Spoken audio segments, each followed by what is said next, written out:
Hey everybody, this is Chelsea Schaefer. And Caitlin Gustav. And this is The Score, the official podcast of the sport of team roping.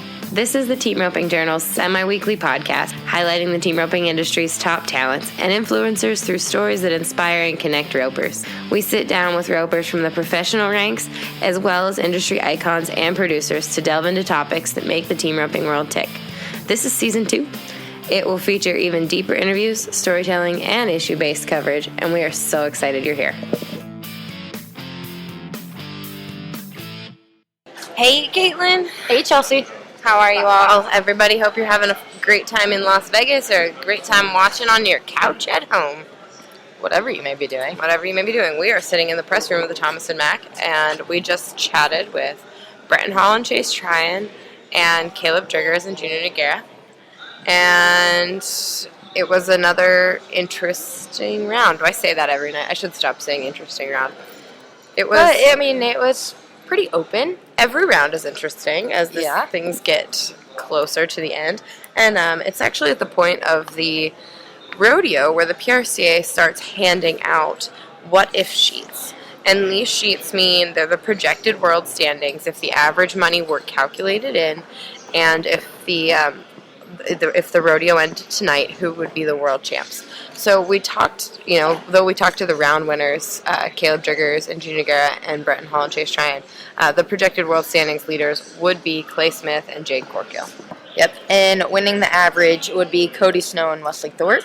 Things can obviously change. There's 2 rounds left after tonight. 2 go-round wins equals about 52,000. There are 7 teams with 7 caught, which is a lot. So there's a lot of shuffling that can happen in the average at this point that can make, it's just so crazy as things kind of tick down toward the end. But I will say that Clay Smith and Jade Corkill just look pretty steady eddies right now. They're just plugging away, so they would have to falter pretty badly. Yeah, exactly. Just to go over the go-around for tonight for round 8, Kaleb Driggers, Nogueira, and Brenten and Chase Tryan, each team was 4-3 to win the round. 3rd and 4th split as well, and that's the Miners and Jake Cooper and Caleb Anderson with a 4-4. And 5th was Clay Smith and Jade Corkill with a 4-7, and 6th with Luke Brown and Paul Eves with a 4-8. The round kind of was all over the place, I guess. Yeah, they say the steers are kind of changing a little bit, getting soft, hitting funny, and so it's being hard on the guys, I think. Yeah, but more to come. And stay tuned for round 9. And here are the interviews with Brenten and Chase Tryan and Kaleb Driggers and Nogueira. You can tell Driggers is... Well, I'm glad you guys finally won something because it has been real brutal this week watching you. Thank you. It's felt brutal. No. Oh, man. Okay, it has been really fun to watch Brenten. Everybody says, every guy that I talk to every day for our cheat sheet, what? We can't. This is why we can't have anything nice, Jade. No. Okay.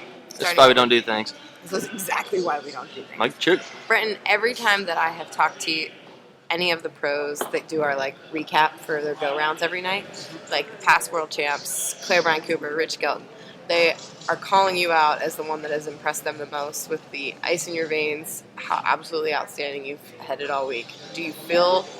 Are you proud of that? Do you feel like you've had it outstanding all week? I would say I'm proud to be having people talk about me that way, yeah. That's a very proud moment. I don't feel like I've headed that great. No? I've spun 2 to 3 good steers, I feel like. Really? Out of 8, which is not great. What have you been unhappy with? Just not sharp enough a lot of the times. I feel like the last couple rounds I got in a bad spot of when steers were kind of trying to get away, I was just making sure I caught instead of being tight with it, and that's what cost us last night. I had too much out there. Everything was too slow. I put it on so methodical, so precise that I had so much rope out there that it cost me.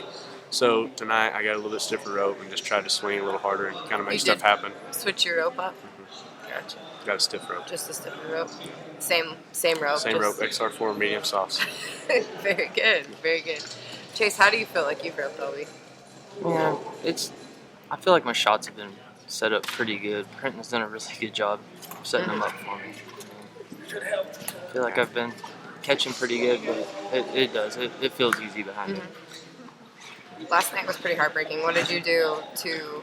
Was it heartbreaking for you? How did you handle it?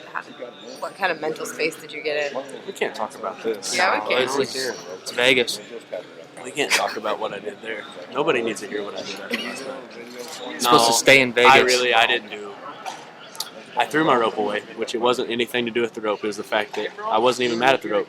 But I was swinging it out back, and I hit that steer so hard, it nearly broke the rope in half. It just felt terrible after that. So it's like, I don't need this rest for me. I don't need to even look at this rope. So I threw it away on the way out, and just trotted out the trailer, unsaddled, went and I cleaned stalls. It was my way of trying not to let out so much anger in front of everybody. So I just tried to cool off and just relax and get in a different space. So did you feel pretty reset when you woke up this morning, or? Yeah, I woke up about 12:45. Yeah? Yeah, I did. That's awesome. I got a lot of sleep last night. A lot of sleep. Was there how did you feel back in today? Felt good, or? Yeah, I feel like you got it back in the box every time, knowing that you can catch them. So, I've just tell myself Matt Sherwood, Tyler Worley, and Tate. So Tate and Tyler go 2 ahead of us, and every night when they back in the box, I start talking to myself, because you sit in that tunnel for so long.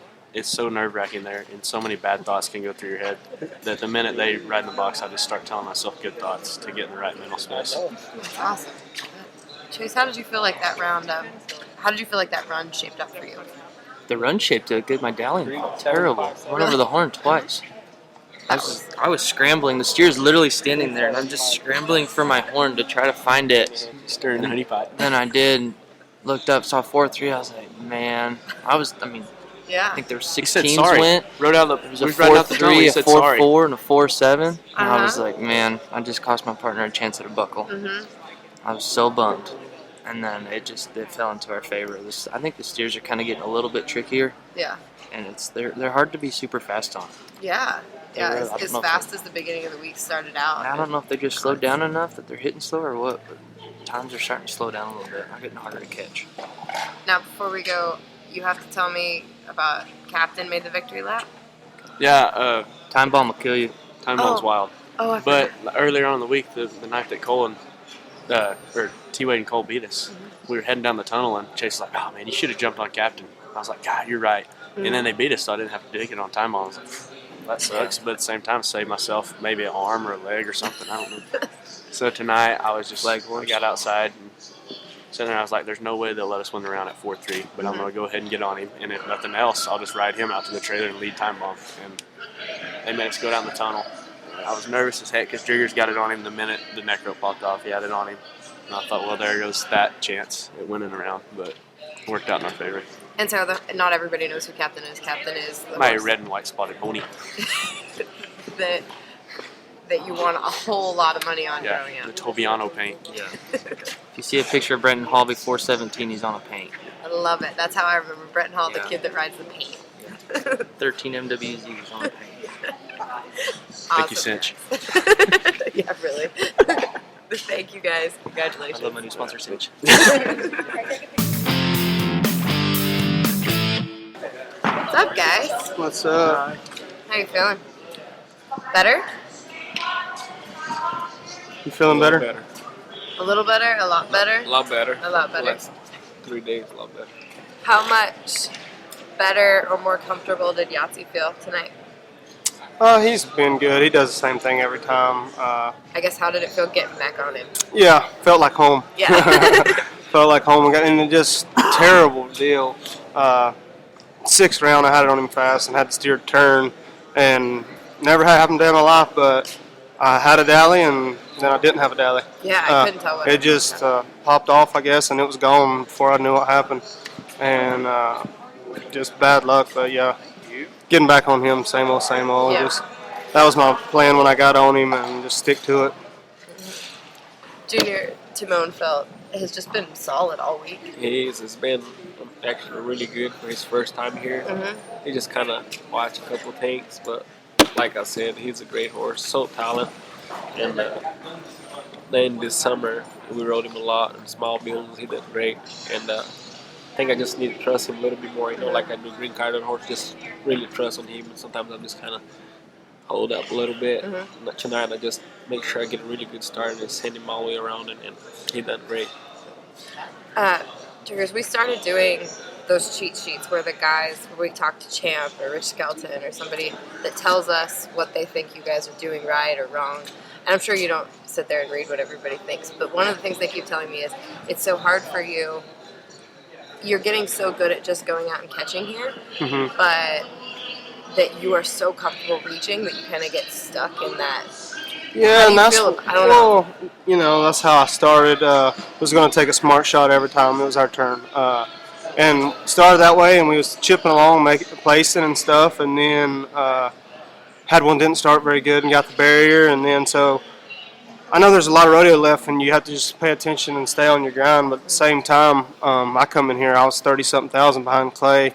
And Clay was chipping away at him still, and he's going to do the whole time, and he's going to be good in the average. So, about like anytime, I'm not gonna go down and just go catch all my steers and see if I win it. I'm gonna either win it or I'm not. You know what I mean? That's kind of the way that I started looking at it. And hindsight's 20/20. I wish I would have kept going and just seen where I landed. But at the same time, that's not the way I rope, and that's not the way I want to win. I want to win the way that I rope. So. I got a really good start on the 5th one, split the horns, and it come off. And then, like I said, on the 6th one, lost my rope. Just little stuff like that that's kind of plagued us. And, I mean, it's been we haven't had a very lucrative NFR, but as far as roping really bad, I don't feel like we rope bad. No. You know what I mean? I think that, like I said, one didn't start very good, and I took the start. Then I split the horn. So it just little small stuff that just kind of has been nitpicking at us this whole time. It's kind of kept us from having a really good NFR, but at the same time, we're blessed to be here, and I couldn't ask for a better partner. He's roped great this year, and we're going to try to finish strong and hopefully come back and have a successful year next year. You guys are so fun to watch go really fast. Is it going to be? Are you able to shake it off and just have fun these next 2 rounds and see where it lies, or is it like Eye of the Tiger, super grit, or? I think anytime you're back in there, we're both super competitive. We're going to give it everything we've got, no matter what. It doesn't matter. I know I don't have a chance to win the world, but I haven't been studying. I don't know where his chances are or whatever. But at the same time, we rope for a living. That's what we do. I mean, when we go home, we're going to be going to Odessa that pays $2,500 a round. We're not. This is life-changing amounts of money that we get to rope for, and that's why everybody's like, well, I'm sure you're ready to go home. I'm sure you're ready. No, I wish I had 10 more rounds at this kind of opportunity. I had the flu the first 5 rounds. I didn't have a lick of fun, but no excuse for roping bad. But this is a fun time of year, and if this is what you do, this is where you want to be, and it's a blessing to be here. Is it going to be fun for you these next 2 rounds going fast? It's always fun. It's always fun. Going slow, fast, is always fun. It's just fun to be here. It's good. We take it serious too, and Kaleb done great. And like he said, I don't feel like we rope bad. It's just it's not working. But I feel we've just been stable. The horses are great. It was awesome to win the round tonight. Turned a lot of things around, and have 2 more rounds. So we're gonna try to do the best we can. Be 3-3 and stay on your horse? Maybe 3-2. I'll 3-2? flip. I'll sit down. I'll just kick him over and I just pop out his butt, sit down, and let him take off running. Dismount from the back. Just don't miss your dally because you're so looking forward to doing that, please. All right, guys. Congratulations. Thank you. Thank you. Thank you all so much for sticking with us for all these 10 rounds. We appreciate it. We're 8 rounds in. We've got 2 more to go, and we have got to thank our sponsors. We're pretty good about that every night, but we mean it. Thank you, Fastback Ropes. Thank you, Resistol Hats, CSI Saddle Pads, and Soft Ride Equine Comfort Boots.